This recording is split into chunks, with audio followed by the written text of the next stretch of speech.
Journey to the West, an audio drama series. Chapter 6, Part 1. We will speak no more of how the gods formed an enclosure and the great sage went to rest. Instead, we look to the greatly compassionate savior from suffering, the miraculous Guanyin Bodhisattva from Mount Podolak of the South Sea, who is also known as Guanyin Pusa, or Avalokiteshvara. Since being invited by the Lady Queen Mother to attend the grand feast of divine peaches, she arrived at the treasure chambers by the Jade Pool with her most senior disciple, Huian Xingzhe, or Huian the Laborer. What they saw was a rather desolate scene, with the banquet in a mess. There were a few heavenly immortals scattered having an equally messy discussion, but none were seated. The Bodhisattva met with the various immortals and learned from them of what had taken place. She said, "Since there will be no grand feast or drinking games, you are welcome to come with this humble cleric, who would like to invite you all to see the Jade Emperor." The immortals happily followed. In front of the hall of omnipresent brightness, the 4 great heavenly scholars, the great barefoot immortal and others, were already present. They welcomed the Bodhisattva and told her of the Jade Emperor's worries, and how the heavenly troops were deployed but failed to return with the culprit. The Bodhisattva said, "I would like to see the Jade Emperor. Would you mind delivering this message to him for me?" Heavenly scholar Qiu Hongji entered the treasure hall of miraculous mist right away, and soon they were all invited inside. At this time, the supreme and venerable elder was sitting high above, with Lady Queen Mother at the back. The Bodhisattva led the crowd and entered. After paying respect to the Jade Emperor, they then greeted the elder and the Queen Mother before each taking a seat. Guanyin asked, "How is the grand feast of divine peaches?" The Jade Emperor answered, "The feast is held every year and has always been the most joyous of occasions. But this year it has been turned upside down by a fiendish monkey. All the invitations are going to waste." The Bodhisattva asked, "Where did this fiendish monkey come from?" The Jade Emperor answered, "That fiendish monkey came from a stone egg on the mountain of flower and fruit, located at the kingdom of Erlang in the eastern continent. When he was born, his eyes shot golden beams straight to heaven. We didn't really pay any attention to him at first, and somehow he turned into a spirit. He then detailed all the crimes and havoc Wukong has caused, from the underworld all the way up to heaven." Thinking of his troops, the Jade Emperor said, "We haven't heard from them for an entire day now. There's no knowing who won and who lost." The Bodhisattva heard this and gave an order to Huian the Laborer, saying, "Do leave the heavenly palace this instant and head to the mountain of flower and fruit. Find out how the troops are doing. If the enemy is engaged, you may assist them for the cause. In any case, do return with an accurate report." Huian the Laborer tidied his clothes and picked up an iron staff before leaving on a cloud. He went out of the arches and arrived at the front of the mountain.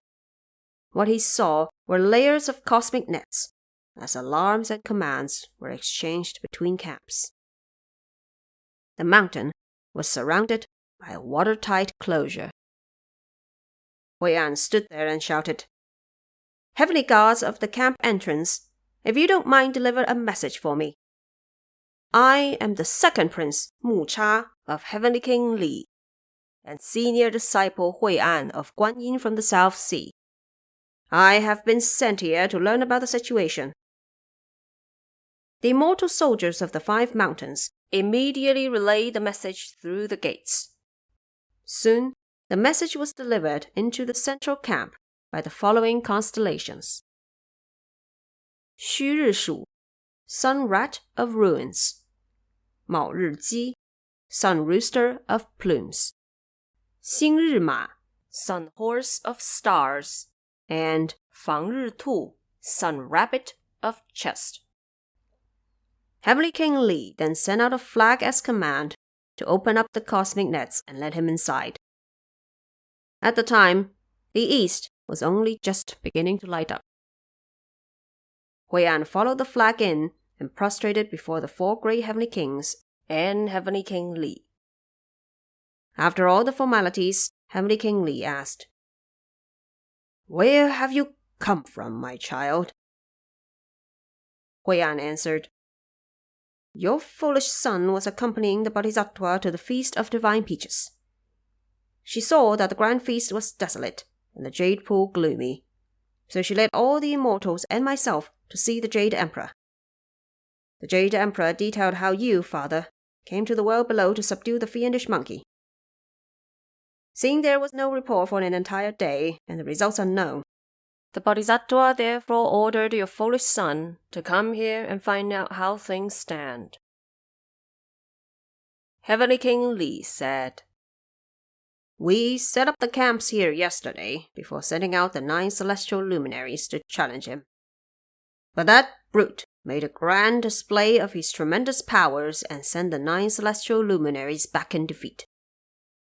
Then we led the troops forward ourselves. That brute also displayed his formations. 100,000 heavenly soldiers we had, fighting him till dark. He ended up using a body-dividing trick to escape. By the time we withdrew and checked the results, only some beasts like wolves and tigers were caught, and not even half a wicked monkey was there. We have not gone into battle today just yet." They were barely finished talking before someone came in from outside the entrance to report. "That great sage leading a bunch of wicked monkeys is shouting for battle outside." The 4 great heavenly kings, Heavenly King Li, and the princess were just on the topic of entering battle. Mu Cha suggested, "Father, your foolish son was generously sent here by the Bodhisattva to collect information. She said if the enemy were engaged, I could assist for the cause. This humble fighter would like to head to battle and see what sort of great sage he is." The Heavenly King said, "My child, you've been cultivating with Guanyin for some years now and should possess some powers. Do take care nonetheless." Splendid Prince. With the iron staff in his hands and his embroidered robe straightened, he jumped out of the campsite and shouted, "Which one of you is the heaven-equaling great sage?" The great sage held his compliant rod and replied, "None other than Elder Sun here. Who are you, and how dare you ask for me?" Mu Cha answered, "I am Heavenly King Li's second prince, Mu Cha, now a disciple guarding before the throne of Guanyin Bodhisattva. My religious name is Huian." The great sage said, "Then why aren't you cultivating in the South Sea and instead came to see me?" Mu Cha said, "I have been sent here by my master to inspect the situation. Seeing how arrogant you are, I have come specifically to capture you." The great sage said, "How dare you bluff like that? Don't you move and have a taste of Elder Sun's rod first." Mu Cha was fearless and raised his iron staff to fight back. The two fought from the waist of the mountain all the way to the entrance of the camps. What an impressive battle! Rod against rod, but of different metals. Weapon against weapon, but of different wielders. The iron staff was forged by thousands of hits of the hammer, the compliant rod was used to pin the heavenly river. True rivals these two were. Back and forth went their endless tricks. Flags flashed and drums thumped. Heavenly troops lined up in circles, and wicked monkeys gathered in groups. Strange fog and gloomy clouds seeped into the underworld, while signal smoke and deadly fumes shot up to heaven. If the battle from the day before could be called passable, the fight of the day was only more vicious. How admirable the true powers of the Monkey King! Once again, Mu Cha fled in defeat. The great sage and Huian fought for about 50 to 60 rounds as Huian's arms began to sore. He was no longer able to face his opponent and had to escape in defeat with a fake swing. The great sage also withdrew his monkey soldiers who camped outside his cave. Outside the Heavenly King's camp on the other side, all the heavenly soldiers came to receive the prince. They cleared the main road and brought him into the central camp.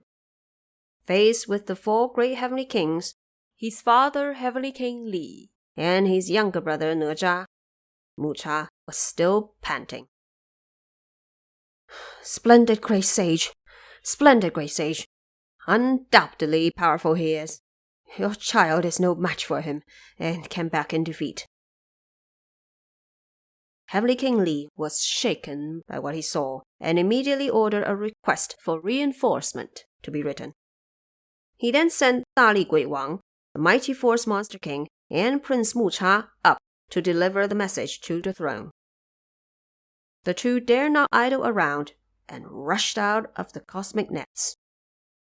Rising on auspicious clouds, they soon arrived outside the hall of omnipresent brightness.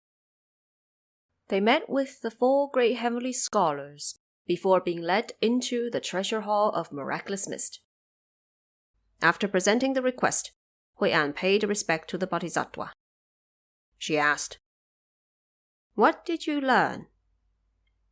Huian told her of what took place, including his own defeat, and said, "That is why Father ordered the mighty Force Monster King to come with your disciple to the world above for assistance." The Bodhisattva looked down in deep thought. The Jade Emperor opened up the message and saw it was a request for reinforcement. He laughed and said, "How intolerable this wicked monkey! How powerful could he be that he dare meet 100,000 heavenly soldiers head-on? Now Heavenly King Li is asking for reinforcement. Which immortal force could we possibly send in to help him?" Before he was done speaking, the Bodhisattva folded her hands together and suggested, "Be not troubled, Your Majesty. This humble cleric would like to recommend a particular deity who could capture this monkey." The Jade Emperor asked, "Which deity are you recommending?"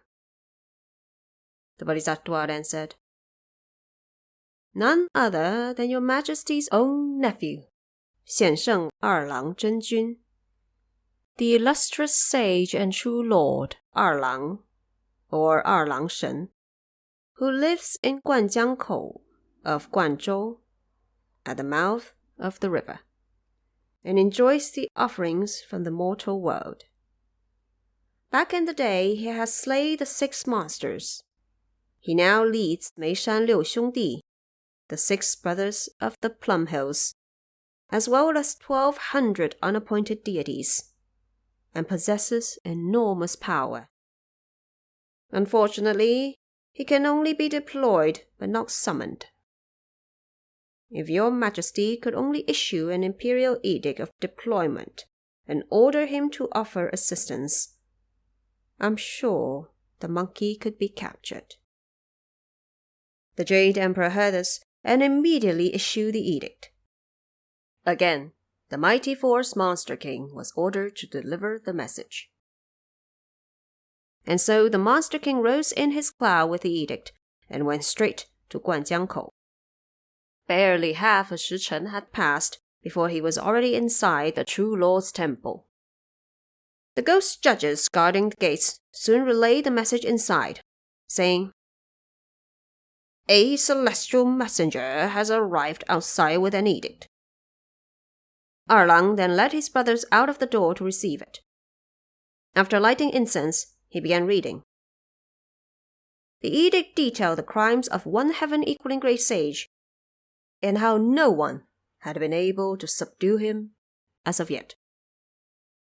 It ended by saying, "We would like to specifically deploy you, our worthy nephew, and your sworn brothers, now to the mountain of flower and fruit. Do help eliminate him. Once you succeed, promotion and rewards await." The true Lord was delighted and said, "Celestial messenger, please return. I shall be on my way and offer my help." We will speak no more of the Monster King's return trip. The true Lord then called up the 6 brothers of the Plum Hills, which consisted of 4 grand commandants named Kang, Zhang, Yao, and Li, as well as 2 generals, Guojia and Zhijian. He gathered everyone before the hall and said, "Just now, the Jade Emperor issued the order for us to subdue a fiendish monkey in the mountain of flower and fruit. We shall all go together." The brothers were glad to come along. They soon counted the immortal troops at their headquarters and brought their falcons, hounds, and bows, before unleashing a fierce wind to fly across the eastern ocean. As they arrived at the mountain of flower and fruit, they were met with layers of impenetrable cosmic nets. The true Lord therefore shouted, "Listen up, immortal generals of the cosmic nets. I am Erlang, the illustrious sage and true Lord. I am the one sent here by the Jade Emperor to capture the wicked monkey. Open the camp gate quickly and let me in." Right away, the gods passed the message on layer through layer. The 4 great heavenly kings, along with Heavenly King Li, all came outside to welcome him. After exchanging greetings, they began discussing the situation. Heavenly King Li told him everything that had happened, when the true Lord smiled. "Since I, the little sage, has arrived, I must have a match with him on transformations. Please do not cover the top of the cosmic nets, your honors. Only keep the area surrounded from the sides, and let me compete with him. If I lose, your assistance will not be needed, as I have my own brothers to help me out. If I win, you won't be asked to tie him up either, as I have my own brothers to make the move. My only request is for Heavenly King Li, the pagoda bearer, to hold up the spirit-reflecting mirror in the air for me. I fear that should he lose the battle, he would escape to other places. Do help me keep him in clear view so he won't get away." The 4 great heavenly kings then each guarded one of the 4 directions, as heavenly soldiers displayed their formations accordingly.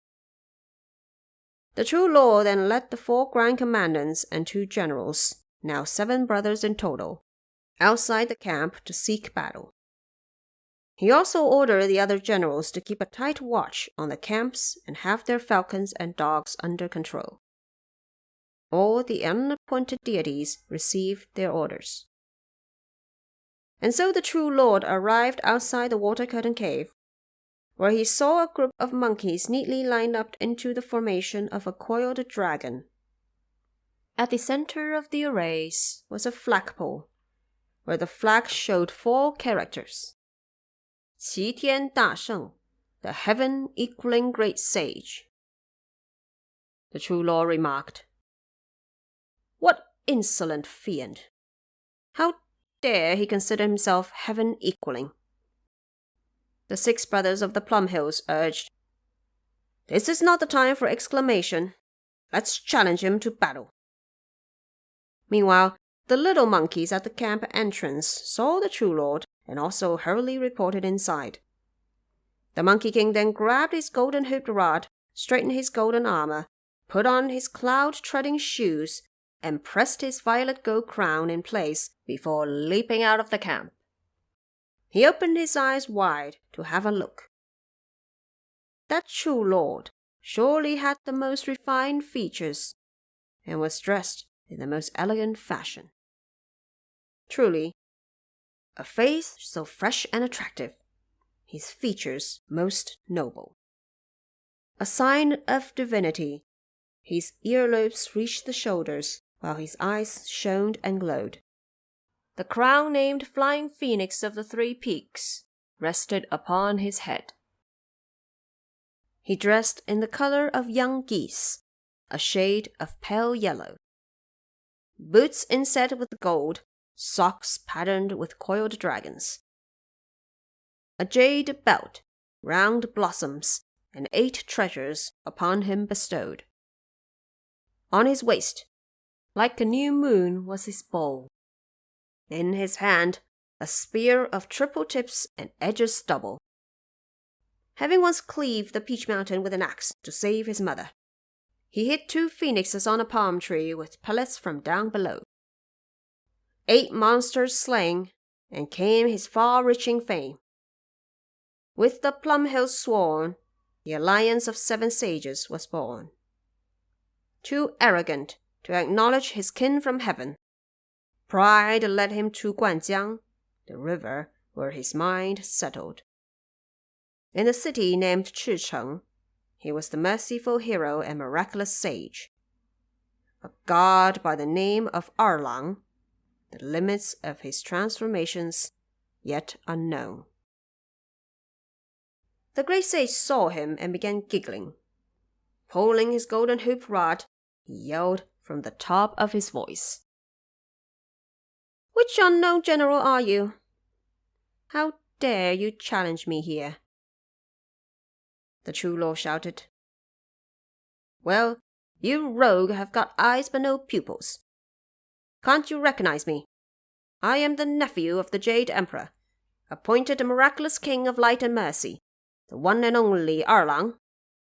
By the command of His Majesty, I have come here to capture you, Bima Wen, the macaque who caused the havoc in the heavenly palace. You have no idea what you signed up for." The great sage said, "I remember back in the day, the Jade Emperor's younger sister longed for mortal life and came to the world below.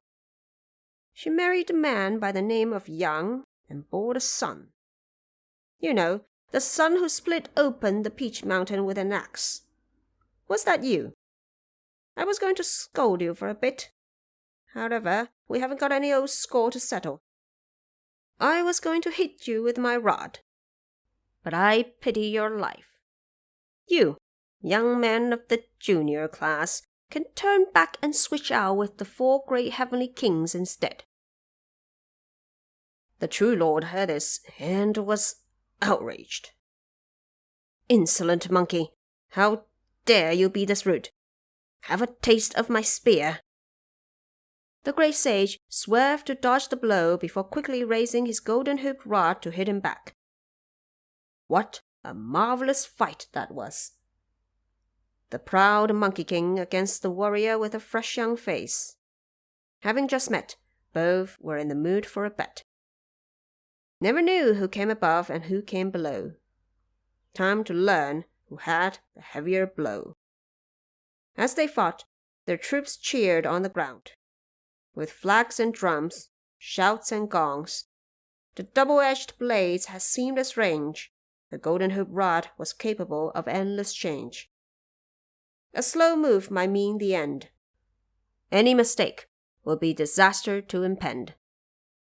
The true lord and the great sage fought for over 300 rounds and still couldn't decide who came on top. And then the true lord unleashed his godly prowess and with a shake grew to the height of 10,000 zhang. His 2 hands held up the divine spear of triple tips and double edges, which looked like the peaks of Huashan, the majestic Mount Hua. His face became blue, fangs sharpened, and hair turned a scarlet red. Ferociously, he swung his weapon upon the great sage's head. The great sage also performed a magic trick and grew to the same size and appearance as Erlang. His golden hooped rod was like a pillar supporting heaven on the peak of Kunlun Shan, the fearsome Mount Kunlun. With that, he kept Erlang Shen from advancing forward. Terrified were Marshals Ma and Liu, as they became too shaky to wave flags. Petrified were Generals Beng and Ba, as they became too weak to wield swords. On the opposite side, the 6 brothers of the Plum Hills gave their orders and let out all the unappointed deities under them. Heading towards the Water Curtain Cave with their falcons and hounds, arrows and bows, they attacked together. Look at these poor creatures. The intrusion dispersed all the fiendish monkeys and their 4 valiant generals. Meanwhile, other spirits and monsters were captured by the thousands. All the monkeys threw away their armor and weapons as they fled screaming. Some went up the mountain, and some returned to the cave, as if a midnight feline startled a bunch of resting birds, which scattered into the sky like stars. The brothers were victorious, and we will speak no more of that.